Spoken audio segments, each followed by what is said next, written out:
Metro media news headlines में आपका स्वागत है। मैं हूं आपके साथ रविंद्र कौर। राजधानी दिल्ली के हिंसा प्रभावित जहांगीरपुरी इलाके में बुधवार को अतिक्रमण विरोधी अभियान चला, जिसकी जद में कई दुकानें आ गई।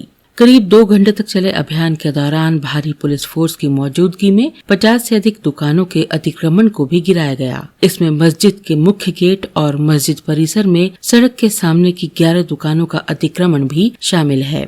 पूर्व निर्धारित कार्यक्रम के तहत जहांगीरपुरी में अतिक्रमण हटाने के लिए दिल्ली पुलिस और अर्धसैनिक बल की टीम सुबह से ही मौके पर थी।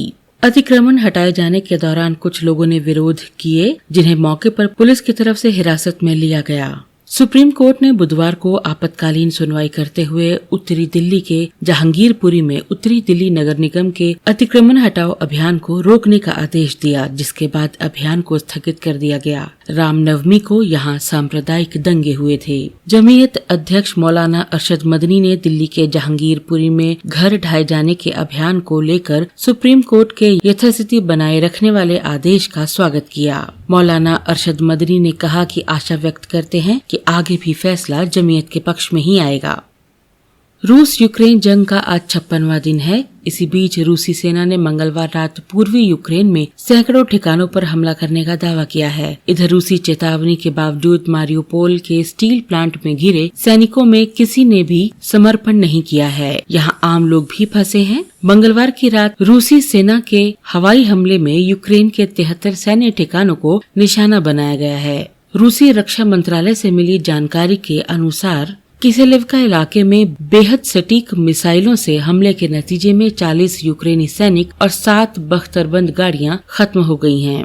वहीं लुहांस्क, पोपासना और रुबेने जैसे शहर और गांव लगभग तबाही की कगार पर पहुंच गए हैं। लुहांस्क के गवर्नर ने कहा कि जब तक युद्ध समाप्त नहीं हो जाता, इस पूरे क्षेत्र में बिजली, गैस और जल आपूर्ति बहाल नहीं हो पाएगी।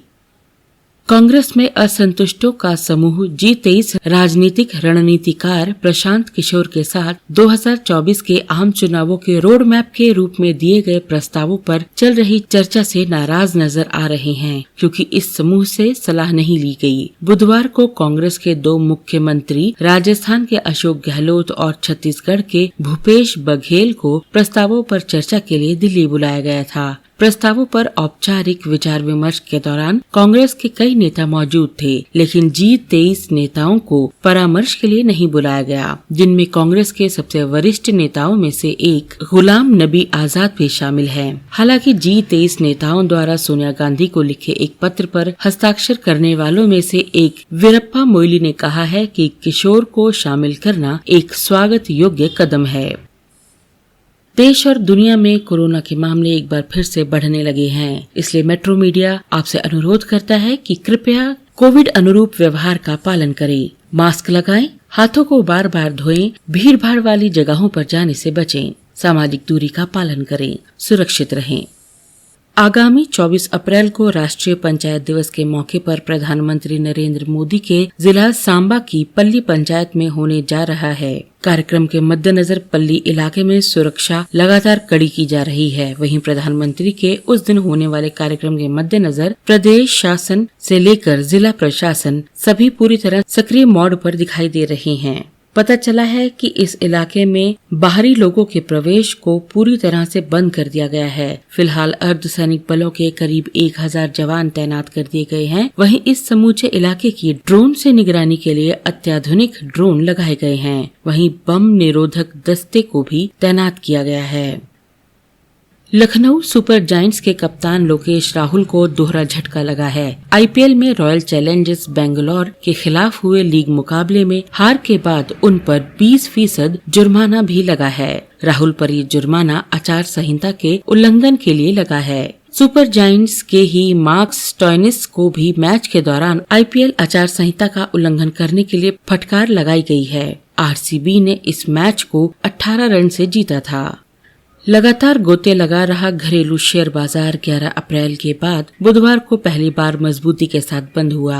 शेयर बाजार ने आज के कारोबार की शुरुआत मजबूती के साथ की और इसका अंत भी 1% से अधिक की मजबूती के साथ हुआ। आज के कारोबार में ऑटो, फार्मा, IT और तेल एवं प्राकृतिक गैस सेक्टर के शेयरों में करीब 1 से 2% की तेजी दर्ज की गई। वहीं मेटल और बैंकिंग सेक्टर पर बिकवाली का दावा बना रहा। लगातार जारी खरीद बिक्री के बीच सेंसेक्स ने 574.35 अंक की बढ़त के साथ 57,037.50 अंक के स्तर पर आज के कारोबार का अंत किया। दिन भर की खरीदारी और बिकवाली के बाद निफ्टी ने 177.90 अंक की मजबूती के साथ 17,136.55 अंक के स्तर पर आज के कारोबार का अंत किया। इन खबरों को विस्तार से पढ़ने के लिए आप लॉगिन कर सकते हैं www.metromedialive.com पर। धन्यवाद।